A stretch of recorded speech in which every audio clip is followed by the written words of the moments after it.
제6장 예정론.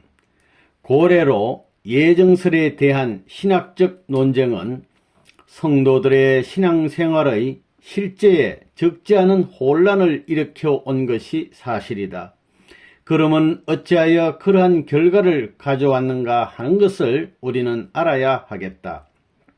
성서에는 인생의 영고성쇠와 행불행은 물론 타락 인간의 구원 여부와 국가의 흥망성쇠에 이르기까지의 모든 것이 하나님의 예정에 의하여 되어지는 것으로 해석되는 선구가 많이 있다. 그 예를 들면 로마서 8장 29절 이하에 하나님은 미리 정하신 일을 부르시고 부르신 일을 또한 어렵다 하시고 어렵다 하심을 받은 일을 또한 영화롭게 하신다 하셨다. 또 로마서 9장 15절 이하에는 이러시되 내가 긍휼히 여길 자를 긍휼히 여기고 불쌍히 여길 자를 불쌍히 여기리라 하셨으니 그런즉 원하는 자로 말미암음도 아니요 다른 박질하는 자로 말미암음도 아니요 오직 긍휼히 여기시는 하나님으로 말미암음이라고 하였으며 로마서 9장 21절 이에는 토기장이가 진흙 한 덩어리로 하나는 귀히 쓸 그릇을 하나는 천히 쓸 그릇을 만드는 권이 없느냐 하였다.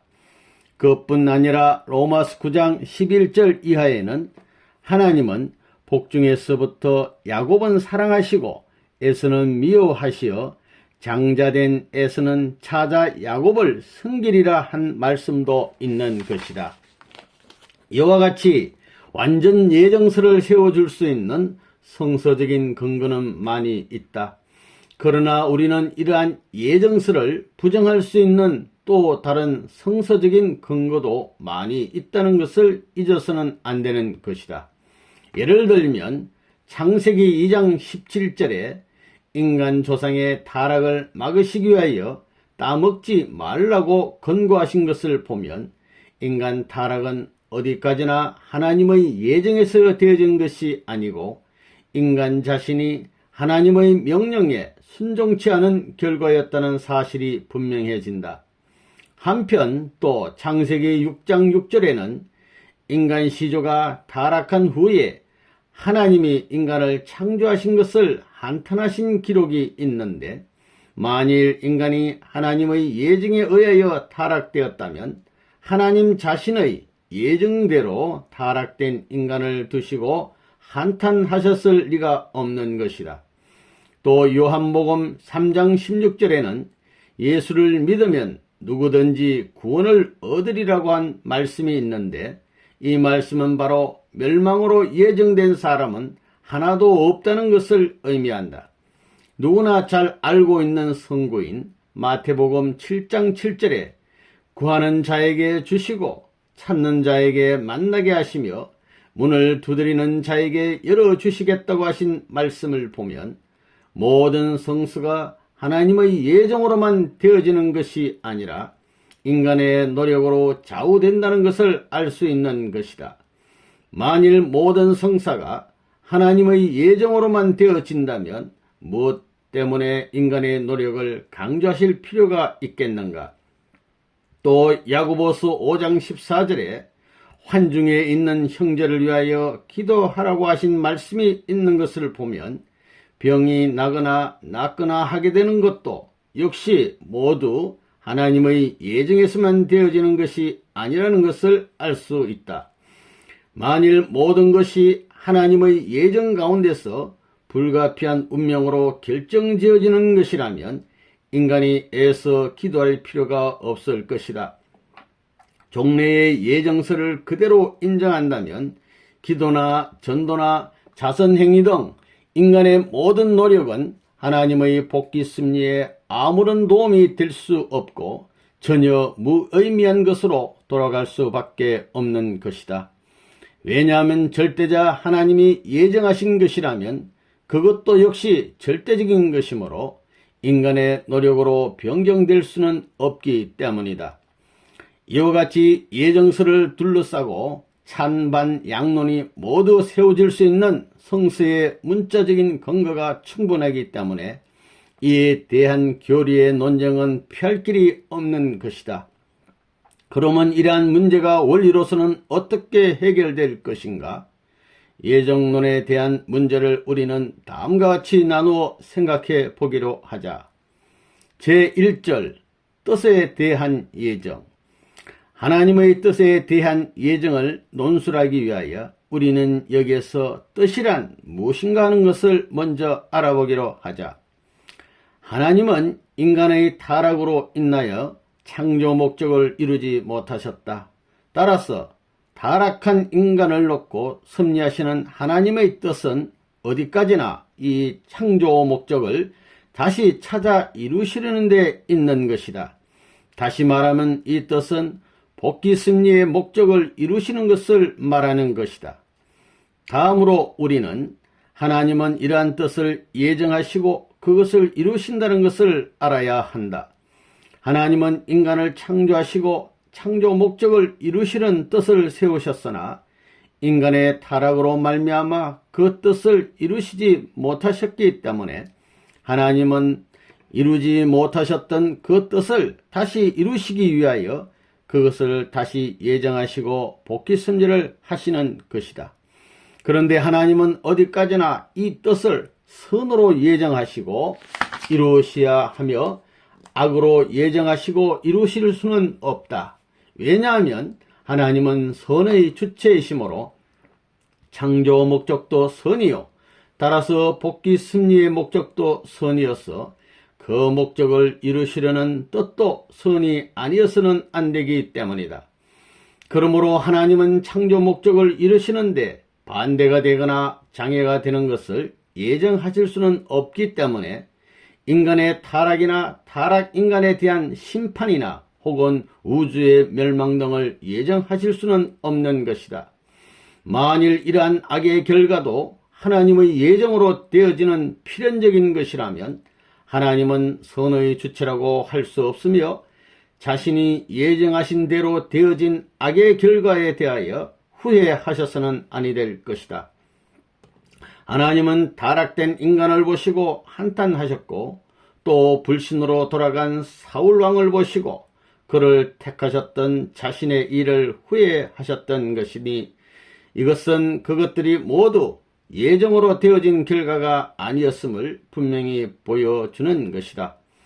악의 결과는 모두 인간 자신이 사탄과 짝함으로써 그의 책임 분담을 다하지 못한 데서 일어나는 것이다. 그러면 하나님이 창조 목적을 다시 이루시려는 뜻을 예정하심에 있어서 그것을 어느 정도로 예정하시고 이루시는 것인가? 하나님은 유일하시고 영원하시며 불변하신 절대자이시므로 하나님의 창조 목적도 역시 그러하지 않을 수 없는 것이다. 따라서 창조 목적을 다시 이루시려는 복귀 섭리의 뜻도 유일하고 불변하며 또한 절대적인 것이 아닐 수 없다.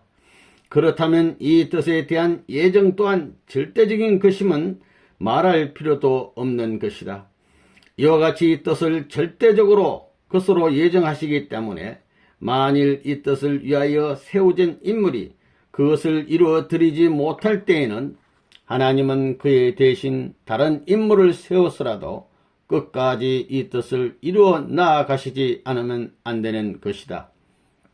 그 예를 들면 아담을 중심하고 창조 목적을 이루려 하셨던 그 뜻은 이루어지지 않았으나 이 뜻에 대한 예정은 절대적이기 때문에 하나님께서는 예수님을 후 아담으로 보내시어 그를 중심하고 그 뜻을 다시 이루시려 하셨던 것이다. 뿐만 아니라 유대인들의 불신으로 말미암아 이 뜻도 역시 완전히 이루어지지 않았기 때문에 예수님은 재림하셔서까지 이 뜻을 기필코 완수하실 것을 약속하셨던 것이다. 또 하나님은 아담 가정에서 가인과 아벨을 중심한 섭리로서 메시아를 위한 가정적인 기대를 세우려 하셨다. 그러나 가인이 아벨을 죽임으로 말미암아 이 뜻이 이루어지지 않았으므로 그 대신 노아 가정을 세우시어 이 뜻을 이루려 하셨던 것이다. 나아가 노아 가정이 또 이 뜻을 이루어 드리지 못하게 되었을 때 하나님은 그의 대신으로 아브라함을 세우시어 기필코 그 뜻을 이루셔야 했던 것이다. 하나님은 또 아벨로서 이루시지 못한 뜻을 그 대신 셋을 세우시어 이루려 하셨고, 또 모세로서 이루어지지 않은 뜻을 그 대신 여호수아를 택하여 이루려 하셨으며, 가룟 유다의 반역으로 인하여 이루어지지 않았던 뜻을 그의 대신 맏대아를 택하시어 이루려 하셨던 것이다. 제2절 뜻 성사에 대한 예정. 창조 원리에서 이미 밝혀진 바와 같이 하나님의 창조 목적은 인간이 그 책임 분담을 완수함으로써만 이루어지도록 되어 있다. 따라서 이 목적을 다시 찾아 이루시려는 복귀 섭리의 뜻은 절대적이기 때문에 인간이 관여할 수 없으나 그 뜻 성사에는 어디까지나 인간의 책임 분담이 가담되지 않으면 안 되는 것이다. 그러므로 아담과 헤어를 중심한 하나님의 창조 목적은 사실상 선악과를 따먹지 않는 것으로 그들에게 맡겨진 책임 분담을 그들 자신이 완수함으로써만 이루어지게 되어 있었던 것이다. 따라서 복귀 섭리의 목적을 이루시는 데 있어서도 그 사명을 담당한 중심 인물이 그 책임 분담을 수행함으로써만 그 뜻은 이루어지는 것이다. 예수님도 구원 섭리의 목적을 완성하시기 위하여는 유대인들이 그를 절대적으로 믿고 따라야 할 것이었는데, 그들이 불신으로 돌아감으로써 책임 분담을 완수하지 못하였기 때문에 이 뜻 성사는 부득이 재림때로 미루지 않을 수 없게 되었던 것이다. 그러면 하나님은 뜻 성사에 대하여 어느 정도로 예정하시는 것일까? 이미 위에서 논급한 바와 같이 복귀 섭리의 목적을 이루시려는 뜻은 절대적인 것이지만 그 뜻의 성사는 어디까지나 상대적이기 때문에 하나님이 하실 95%의 책임 분담에 그 중심이 인물이 담당해야 할 5%의 책임 분담이 가담되었으면 그것이 이루어질 수 있도록 예정하시는 것이다. 여기서 인간 책임 분담 5%라고 하는 것은 하나님의 책임 분담에 비하여 극히 작은 것임을 표시한 것이다. 그러나 이것이 인간 자신에게는 100%에 해당한다는 것을 알아야 한다. 이에 대한 예를 들면 아담 헤어를 중심한 뜻 성사는 그들이 선악과를 따먹지 않는 것으로 책임 분담을 완수함으로써 되어지도록 예정하셨던 것이다. 노아를 중심한 복귀 섭리도 노아가 방주를 제작하는 일에 충성을 다하는 것으로 그의 책임 분담을 완수함으로써만 그 뜻이 이루어지도록 예정하셨던 것이다. 그리고 예수님의 구원 섭리도 타락 인간이 그를 메시아로 믿고 따르는 것으로 책임 분담을 완수함으로써 비로소 그 뜻이 이루어지도록 예정되어 있었던 것이다. 그러나 인간들은 이 작은 책임 분담마저 감당치 못함으로써 하나님의 복귀 섭리를 연장케 하였었다. 한편 또 야고보서 5장 15절에는 믿음의 기도는 병든 자를 구원하리라는 기록이 되어 있다. 마가복음 5장 34절에는 너 믿음이 너를 구원하였으니 라고 하신 말씀이 있으며, 마태복음 7장 8절에는 구하는 이마다 얻을 것이요 찾는 이가 찾을 것이요 두드리는 이에게 열릴 것이니라고 하였다. 이러한 선고들은 모두 인간 자신의 책임 분담 수행에 의해서만 뜻이 이루어지도록 예정되었다는 사실을 정시한 것이다. 그리고 이 모든 경우에 있어서의 인간이 담당했던 책임 분담은 하나님이 그의 책임 분담으로 담당하신 수고와 언사에 비하여 얼마나 미소한 것인가를 알 수 있는 동시에 다른 한편 섭리적 중심 인물들 그들의 책임 분담을 감당치 못함으로써 복귀 섭리를 인정시켜왔던 사실로 미루어 보아 이 경미한 책임 분담이 인간 자신에게 있어서는 얼마나 힘에 겨울 만큼 큰 것이었던가 하는 것을 가히 짐작할 수 있는 것이다. 제3절 인간에 대한 예정. 아담과 헤아는 선악과를 따먹지 말라 하신 하나님의 말씀을 지키는 것으로 자신들의 책임 분담을 완수함으로써 선의 인간 조상이 될 수 있었던 것이다. 따라서 하나님은 아담과 헤아가 인간 조상이 되는 것을 절대적인 것으로 예정하실 수는 없었다. 그러므로 타락 인간도 그 자신의 책임 분담을 완수함으로써만 하나님께서 예정하신 인물이 될 수 있는 것이기 때문에 하나님은 그들이 어떠한 인물이 된다는 것을 절대적인 것으로 예정하실 수는 없는 것이다. 그러면 하나님은 인간을 어느 정도로 예정하시는 것인가? 어떤 인물을 중심한 하나님의 뜻 성사에 있어서는 그 자신이 언제나 인간 책임 분담을 해야만 된다는 필수적인 요건이 따라다닌다. 그렇기 때문에 하나님이 어떤 인물을 어떠한 사명자로 예정하시는 데 있어서도 그 예정을 위한 95%의 하나님의 책임 분담에 대하여 5%의 인간 책임 분담 수행이 합하여서 그 인물을 중심한 뜻이 100% 완성됨으로써만 그러한 인물이 될 수 있도록 예정하신다. 그러므로 그 인물이 자신의 책임 분담을 다하지 못하면 하나님이 예정하신 대로의 인물이 될 수는 없는 것이다. 예를 들면 하나님은 모세를 택하실 때에 그가 자신의 책임 분담을 완수함으로써만 선민을 가나안 복지까지 인도할 수 있는 영도자가 되도록 예정하셨다. 그러나 그가 가데스 바네아에서 반석을 2번 침으로써 하나님의 뜻을 거역하여 자신의 책임을 다하지 못하게 될 때에 그 예정은 이루어지지 않았으며 목적지를 향하여 가는 도중에서 죽고 말았다. 한편 하나님이 가룟 유다를 택하실 때에도 그가 충성으로 자신의 책임 분담을 다함으로써만 예수님의 제자가 되도록 예정하셨다. 그러나 그가 자신의 책임을 다하지 못하였을 때에 그 예정은 이루어지지 않았고 그는 도리어 반역자가 되고 말았다. 또 하나님이 유대인들을 세우실 때에도 그들이 예수님을 믿고 모시어 맡겨진 책임 분담을 완수함으로써만 영광의 선민이 될 수 있도록 예정하셨다. 그러나 그들이 예수님을 십자가에 내줌으로써 이 예정은 이루어지지 않았고 따라서 그 백성은 쇠퇴에 갔던 것이다.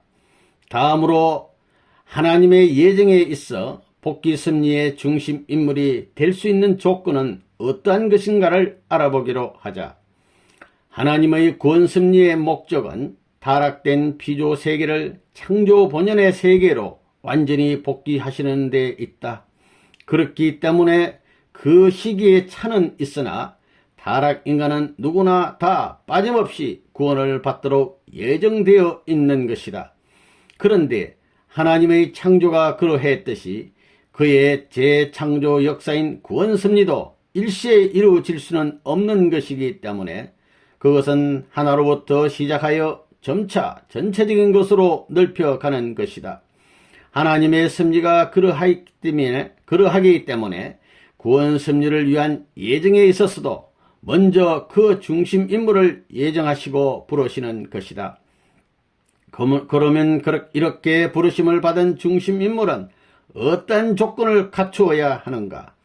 그는 먼저 복귀 섭리를 담당한 선민의 하나로 태어나야 하며 다음으로는 같은 선민 중에서도 선의 공적이 많은 선조의 후손이어야만 한다.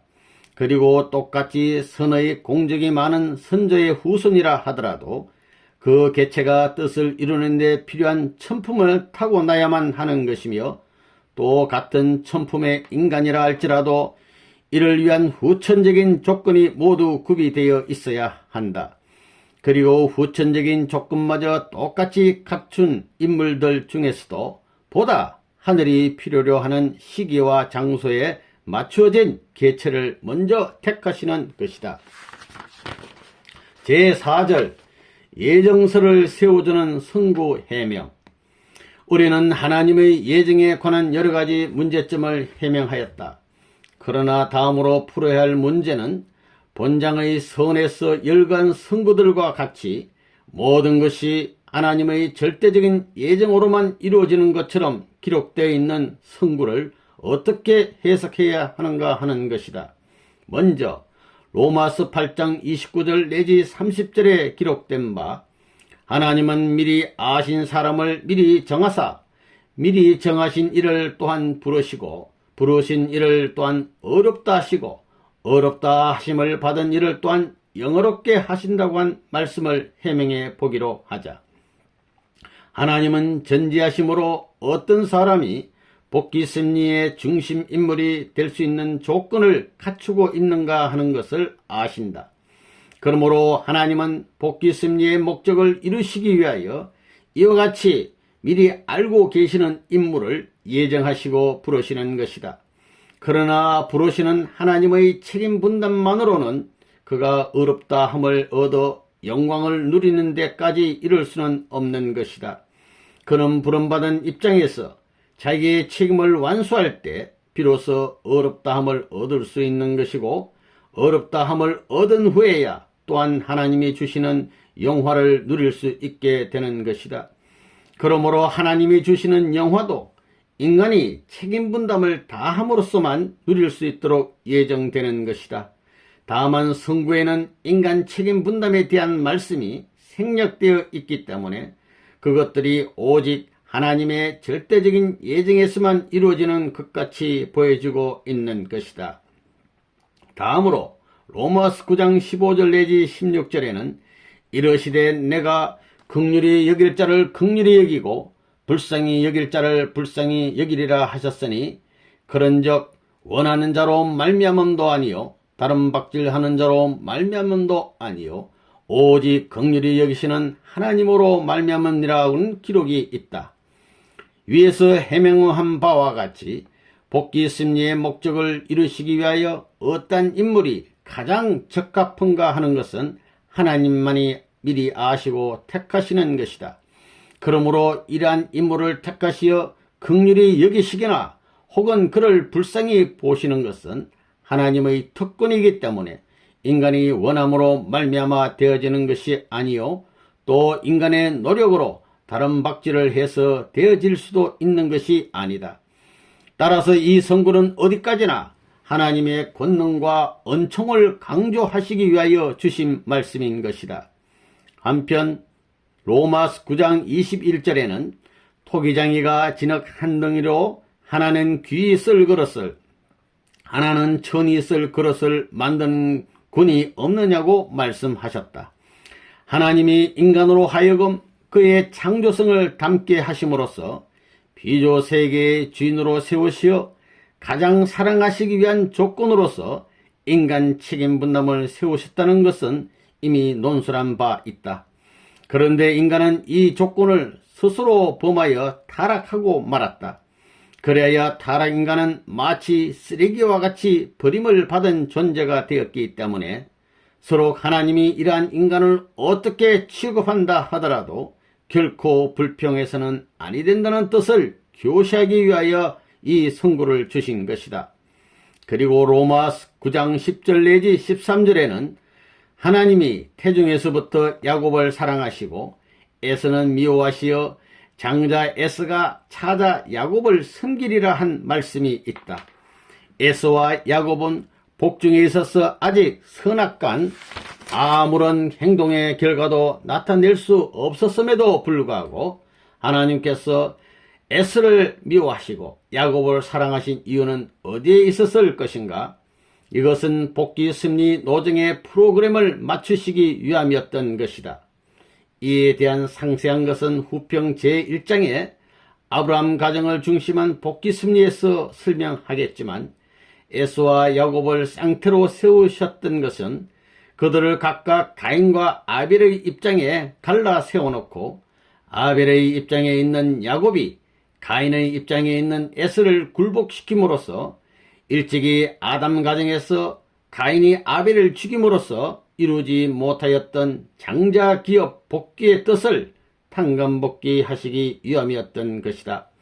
따라서 에서는 가인의 입장이므로 하나님의 미움을 받을 수 있는 입장에 있었던 것이요 야곱은 아벨의 입장이므로 하나님의 사랑을 받을 수 있는 입장에 있었기 때문에 그와 같이 말씀하셨던 것이다. 그러나 하나님이 그들을 실제로 미워하시거나 사랑하시는 것은 어디까지나 그들 자신의 책임 분담 수행 여부에 따라서 좌우될 문제였다. 실상에서는 야곱에게 순종 굴복하였기 때문에 미움을 받을 수 있는 입장에서 야곱과 동일한 사랑의 축복을 받는 입장으로 옮겨졌던 것이다. 그리고 아무리 사랑을 받을 수 있는 입장에 세워졌던 야곱이라 할지라도 만일 그가 자기의 책임 분담을 완수하지 못하였더라면 그는 하나님의 사랑을 받을 수 없었을 것이다. 이와 같이 복귀 승리의 목적을 이루는 데 있어서 하나님의 책임 분담과 인간의 책임 분담이 과연 어떠한 관계를 가지고 있는가 하는 것을 알지 못하고 모든 뜻성사를 하나님의 전담 행사로만 보아왔기 때문에 칼빈과 같이 완고한 예정설을 주장하는 사람이 나오게 되었고 또 그것이 오늘날에 이르기까지 오랜 기간을 두고 그대로 인정되어 오기도 했던 것이다.